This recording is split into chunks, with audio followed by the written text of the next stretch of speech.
त भेट्नु खोज्न गयो भने हजुरले चिन्दिनँ म। अनि यो घर त कहाँ छ? सोध्दैछु त बाबा, त्यति भन्नुहोस् न, धेरै कुरा किन गर्नु? छुट्टाउनु सकिँदैन। हो त्यति हो त्यो भन्नु। छुट्टाउन ल त्यति भनेपछि पुगिहाल्यो, त्यति पुग्यो ल राम्रोसँग राख्नु। त्यति बेला बाबुले भावना एक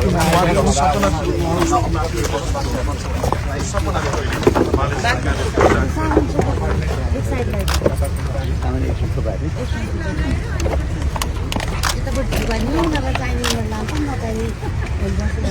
अनि सबैको अलग अलग राखिदिनु पऱ्यो नि, फेरि कसै मिसाएर राखिदिनु क्या।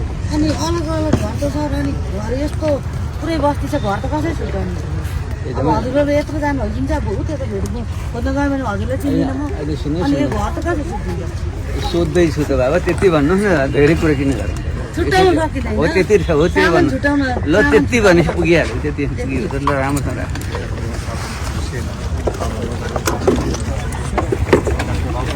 अहिले नाम लेख्नु भएको हेर्नु ल।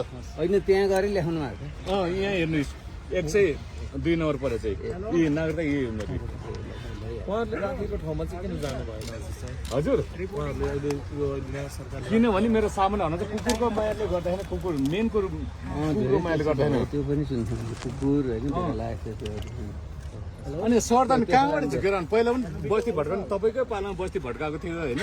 तपाईँको पालामा बस्ती भट्काउनु तपाईँ पनि आउनु भएको थियो।